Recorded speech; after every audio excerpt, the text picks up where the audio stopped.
Vamos fazer a nossa prece inicial, cerrando levemente os nossos olhos e buscando em nosso íntimo o querido Mestre, esse Mestre que a todo instante nos fala, nos adverte, nos aconselha, mas que também nos acalma, nos anima, nos inspira. A cada momento que a Ele recorremos e buscamos. Te agradecemos, querido irmão, guia, Mestre Jesus, pelo apoio, pela proteção, pelas palavras sábias que até mesmo aqueles que não são dedicados a estudá-las as conhecem. Palavras estas que nos têm guiado e guiarão ainda ao longo dos tempos. Obrigado por esta oportunidade que desfrutamos de buscar conhecer-te, sob a proteção, o amparo e o acolhimento desta casa. Agradecemos a espiritualidade maior aqui presente e rogamos que possamos juntos extrair o máximo possível dos ensinamentos que o Espiritismo nos traz esta noite. Que assim seja. Então, prezadas irmãs e irmãos, o tema dessa noite é na conduta do Cristo.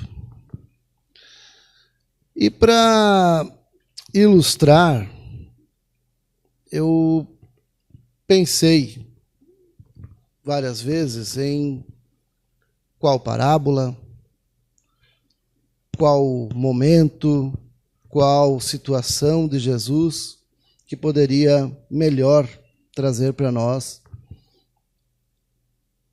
uma luz sobre a conduta que o Cristo veio nos ensinar.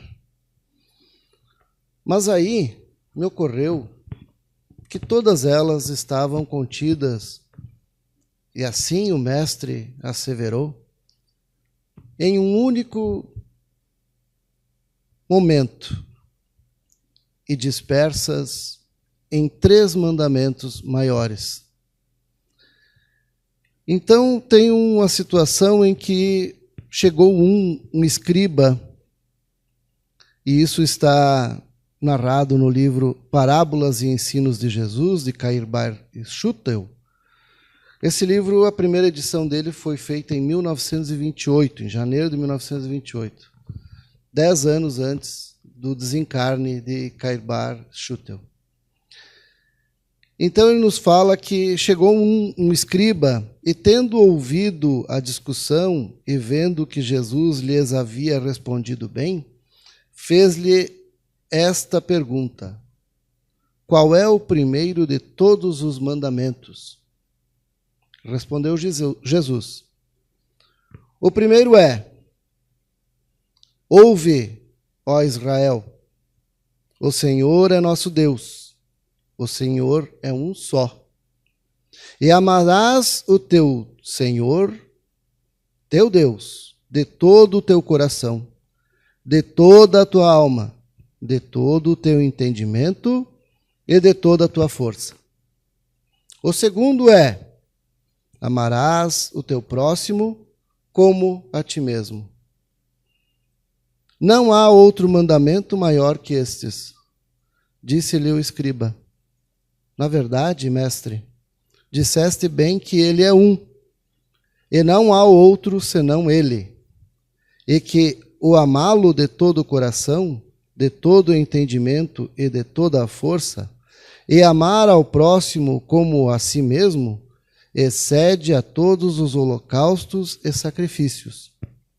Vendo Jesus que ele havia falado sabiamente, disse-lhe: não estás longe do reino de Deus. E ninguém mais ousava interrogá-lo. Isso está em Marcos capítulo 12, versículo 28 a 34. Então, a leitura é um pouco extensa, mas o que nos traz, né, essa questão do maior mandamento? Traz simplesmente todas as leis e todos os profetas. Quando ele nos fala: amarás o teu Deus de todas as tuas forças, de todo o teu entendimento, e amarás ao teu próximo como a ti mesmo, ele nos coloca 3 condições.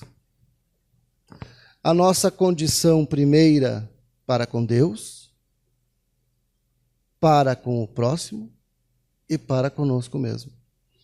Então, ele nos dá um norte muito claro, né? Qual é a conduta que o Pai e o Mestre esperam de nós, né? Nós devemos amar o nosso Senhor de todo o nosso coração, mas também temos que amar o nosso próximo. Mas qual a medida? Então vejamos a inteligência suprema, né, atuando aqui através de Jesus. Se ele simplesmente falasse: ama o teu próximo, qual a medida? Quanto devo amar o meu próximo? E ele coloca: ama o teu próximo como a ti mesmo. Né? Essa é a medida. Será que é fácil isso? Amar o nosso próximo como amamos a nós? Óbvio que não. A missão que ele nos deu era uma missão que ficaria para que nós a desenvolvêssemos ao longo das eras, para que nós a aperfeiçoássemos. Mas a diretriz estava traçada, o caminho estava apontado, e ele nos dava o norte. Então, começa a nossa jornada tendo base que a vida é o maior presente de Deus. A nossa vida é o maior tesouro que nós podemos dispor. E quando falamos em vida, não falamos apenas na vida material. Estamos falando também na vida espiritual. Pois que a vida material, sem o espírito, simplesmente ela não existe. Toda criatura viva tem uma alma. Ainda que seja uma alma primitiva, ainda que seja uma alma um tanto atrasada, mas toda criatura viva tem uma alma. E sem essa, não há vida. E valorizar a vida é talvez um dos primeiros passos para que nós possamos compreender um pouco melhor e assim começarmos a amar a Deus de todas as nossas forças.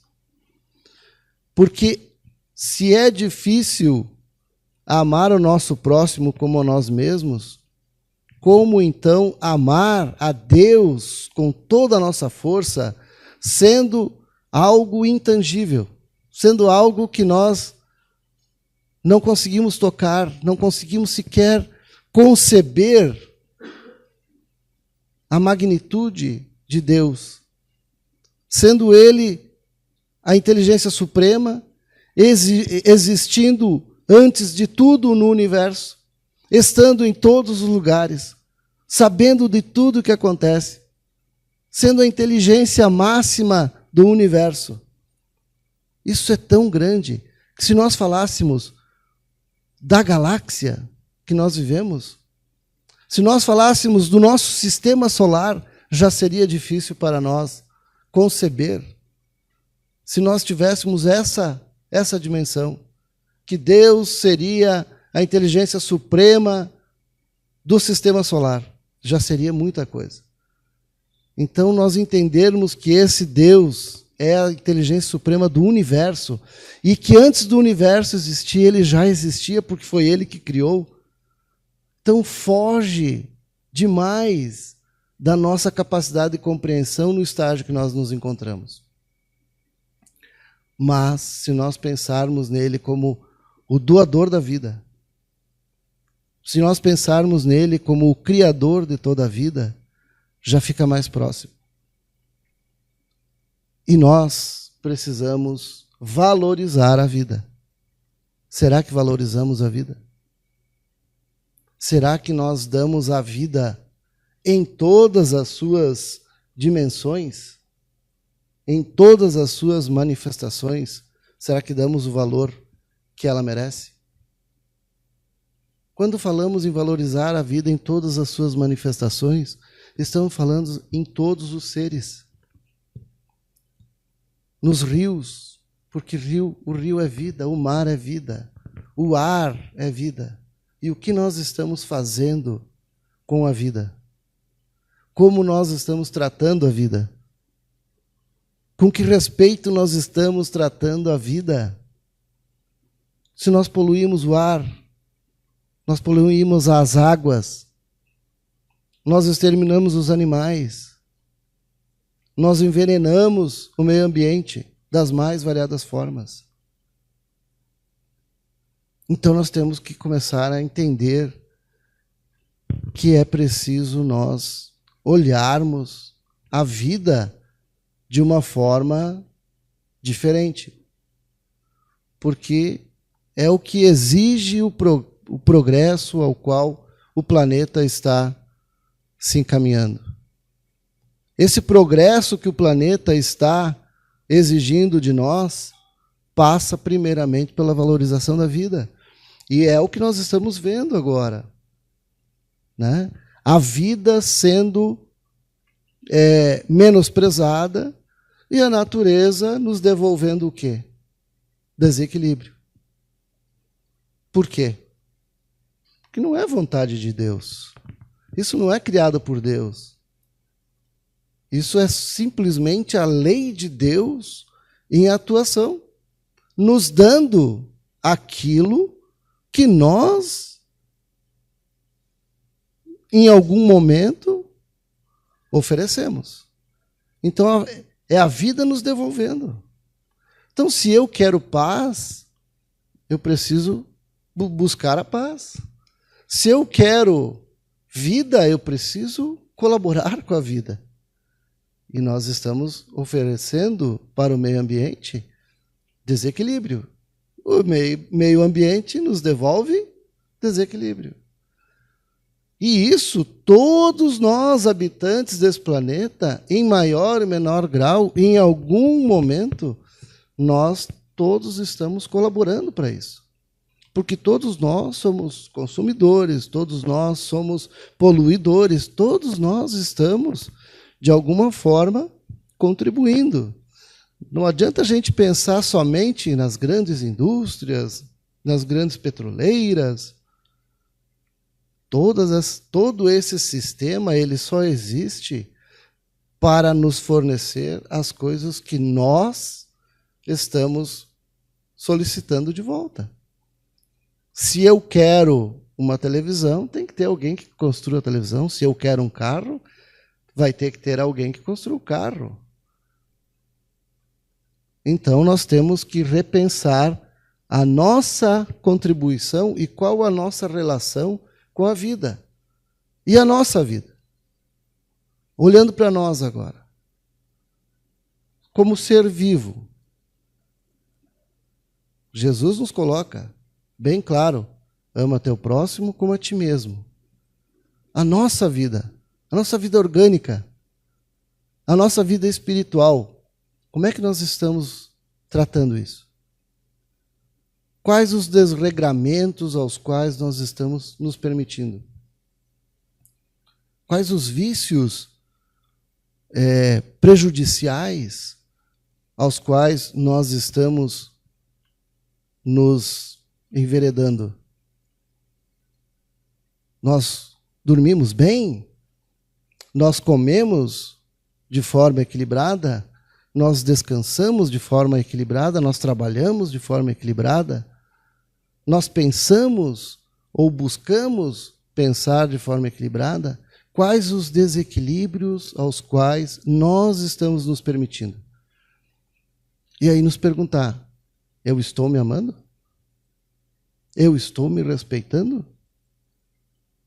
Eu estou me preservando? Eu estou honrando essa vida que Deus me outorgou?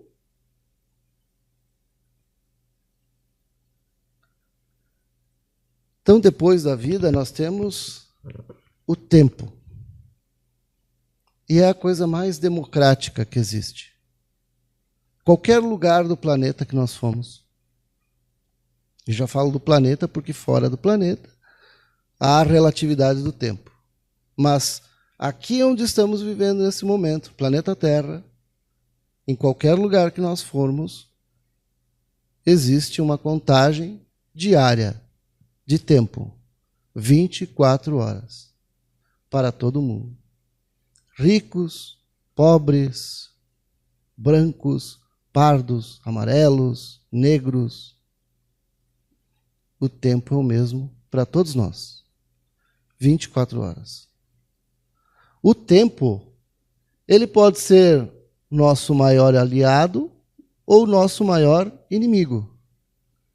Tudo dependerá do uso que dele fazemos. Nas minhas 24 horas de cada dia, como é que eu estou vivendo esse tempo? Quanto tempo eu estou dedicando para uma prece, para me comunicar com o nosso Pai Criador, com o Mestre Jesus? Quanto tempo eu estou dedicando à minha família? Quanto tempo eu estou dedicando ao descanso do corpo? Quanto tempo eu dedico para a minha questão intelectual, para aprender alguma coisa nova? Como é que eu estou gerenciando o meu tempo? Eu estou me dando conta disso? Ou simplesmente eu estou vivendo no modo automático, acordando todo dia, fazendo higiene pessoal, jogando alguma comida para dentro, sem observar, e aí entra a questão da vida. O que eu estou comendo? Como eu estou comendo? Eu levanto em cima da hora, daí eu como apressado, eu já começo errado o meu dia. Acordar um pouco antes. Comer de forma mais tranquila, a primeira refeição do dia. Observar se essa refeição está, de alguma forma, equilibrada. Não sair de casa naquele desespero, naquela correria, porque isso já começa a nos afetar de manhã cedo. Na primeira hora, a gente já sai atrasado. A gente já se irrita, a gente se frustra. Chega no trabalho esbaforido, mal alimentado. Então, o tempo depende de nós. O gerenciamento do tempo é nosso. Sou eu que gerencio. Então, nós temos ali 8 horas, 9 horas de trabalho, contando deslocamentos. Aqui, na nossa cidade, graças a Deus, nós somos privilegiados, porque há pessoas em cidades grandes que essa jornada de trabalho vira 12, porque é 4 horas só de deslocamento, mais as 8 da jornada. Acorda de madrugada, porque tem que sair 4h30, 5 horas da manhã para chegar no trabalho às 7, 7h30. Sai do trabalho 5, 6 horas, chega em casa 9 horas da noite. Então, que vida essa criatura tem? Que tempo essa criatura tem para si, para uma oração, para a família, para comer, para descansar. Então, nós somos privilegiados, moramos numa cidade onde, muito embora tenha ficado também caótica, é uma cidade que ainda nos proporciona qualidade de vida. Então, gerenciar o nosso tempo de forma equilibrada, tendo em mente que a gente precisa cadenciar trabalho, descanso, família, aquisição intelectual.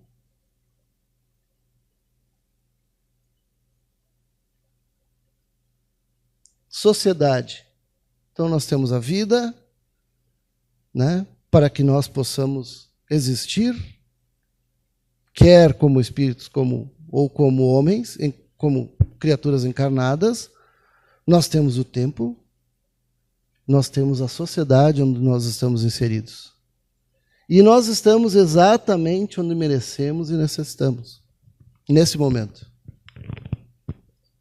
Com aqueles os quais nossa trajetória trouxe para junto de nós.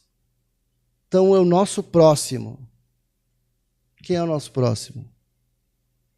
Já disse tudo. Próximo.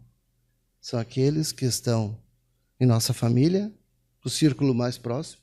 Se nós imaginarmos isso como um círculo, como círculos concêntricos, a família, pequeno círculo. O círculo um pouco maior, os familiares, irmãos, sobrinhos, cunhados, nossos pais,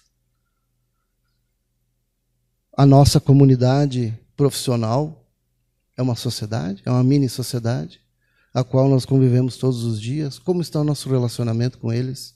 Como está o nosso relacionamento com a família, com os familiares?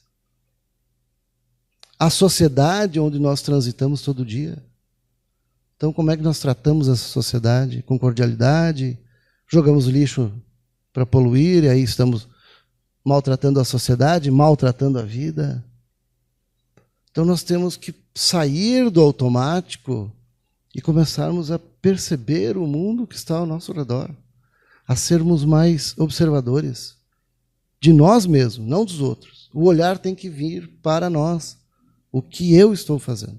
Comigo mesmo. A que tipo de pensamentos, a que tipo de situações eu estou me expondo? Necessário ou desnecessário? A gente precisa começar a refletir sobre essas coisas. As experiências. Cada circunstância da nossa existência traz consigo as oportunidades necessárias para cada ocasião, respeitando sempre nossas capacidades e necessidades. Então, quando Jesus falou, ama teu Deus com toda a tua alma, com toda a tua força, com todo o teu entendimento, ele queria se reportar a isso aqui, as nossas capacidades e necessidades. Então, ele não exige de nós o entendimento de Deus acima da nossa capacidade atual. Ele não exige de nós uma relação com Deus que esteja acima da nossa capacidade. Mas nós já somos criaturas bem desenvolvidas, com capacidade suficiente para entendermos que a vida não pode ser um acaso, que ela tem um Criador, que ela tem uma origem, que ela tem um propósito. A nossa inteligência já nos permite isso. Só que, no entanto, nós não estamos usando das nossas capacidades psíquicas, espirituais. Por quê? Porque nós estamos muito voltados ao olhar sobre as coisas materiais, sobre as coisas extremamente mundanas, como se diz, do mundo terreno. O nosso olhar ainda está muito voltado para o nosso próprio umbigo. Tanto que não conseguimos reparar as nossas reais necessidades. Não conseguimos, muitas vezes, perceber os avisos que nosso corpo nos dá de que algo não está bem. Aquela dorzinha que a gente renega, faz pouco caso, não vai atrás de um médico, de uma consulta, ou de observar de onde ela vem, em que situação ela se mostra. Nós não observamos a nós mesmos. Como vamos conseguir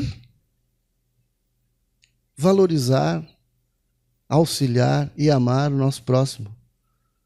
A medida é nós. E nós estamos falhando conosco mesmo. Porque nós não aprendemos a nos amar com plenitude.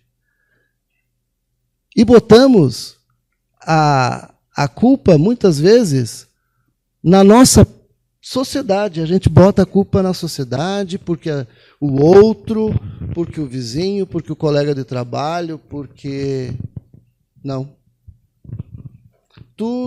Toda a origem da nossa felicidade e de nossas infelicidades começa em nós. Por mais que seja difícil admitirmos, por mais doloroso que seja nós enfrentarmos essa realidade, a origem dos nossos males começa em nós. No nosso orgulho, na nossa vaidade, na nossa falta de compaixão, na nossa imprevidência, na nossa imprudência, que faz com que descuidemos até mesmo de nós. E aí, quando percebemos, estamos com um problema maior nas mãos, e aí tentamos buscar Deus em orações, mas aí o estrago já está feito. Deus nos quer todos como criaturas felizes e ditosas. E nos dá todas as ferramentas. E nos trouxe o Mestre Jesus. E depois dele nos trouxe o Espiritismo como outra ferramenta. E nós não conseguimos entender que o nosso corpo material também é uma ferramenta. É uma ferramenta de atuação nossa nesse plano. E ele precisa ser mantido, ele precisa ser cuidado, ele não pode ser negligenciado. As nossas relações precisam ser mantidas, precisam ser cultivadas como uma planta.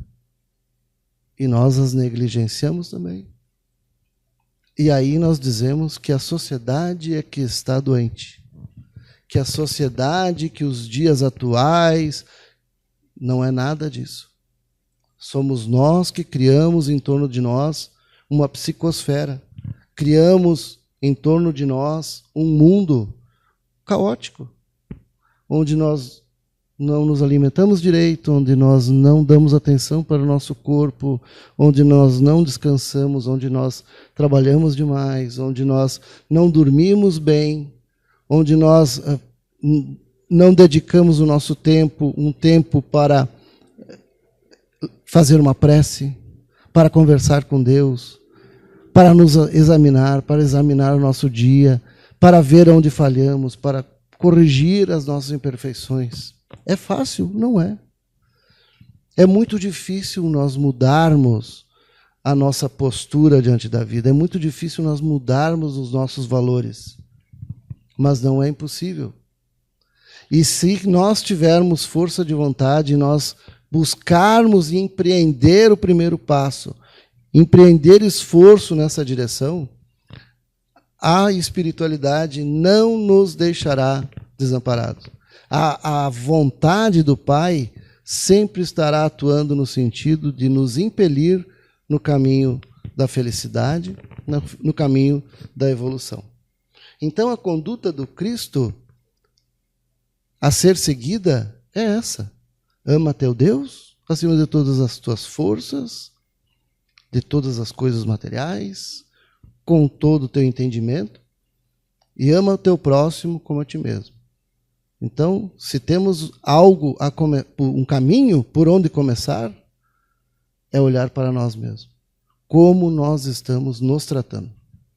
Como nós estamos conduzindo a nossa própria vida.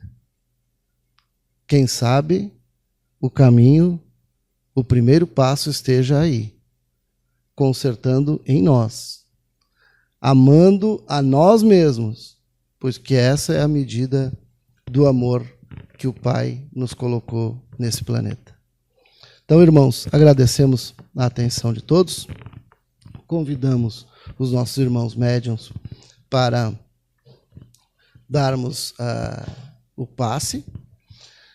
E cerrando levemente os nossos olhos, agradeçamos a esse Deus maravilhoso, justo, bom, que permite que cada um de nós colha tão somente na lavoura em que plantou os frutos que semeou. Obrigado, Senhor, por tua justiça e teu amor, que sabemos são abundantes, jamais faltarão e jamais deixarão de atuar em cada um de nós. Deus, agradecemos a Ti pela vida que pulsa em cada um de nós, em nosso meio, em nosso planeta e no universo. Agradecemos pelo momento reencarnatório que desfrutamos, com as pessoas necessárias para o nosso aprendizado. Perdoa nossas faltas. Perdoa nossos deslizes. Os momentos em que duvidamos até mesmo de tua compaixão e de teu amor por nós.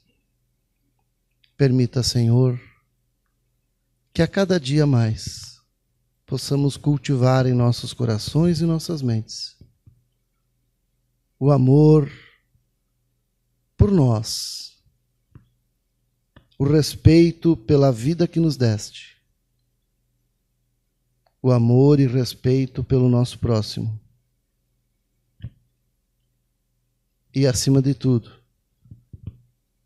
a crença, a certeza, a reverência em tua bondade, em teu amor e tua justiça. Ilumina, Senhor, cada um dos irmãos aqui presentes, envolva-os em tua paz, em tua luz, e siga com eles no retorno aos seus lares. E que assim seja.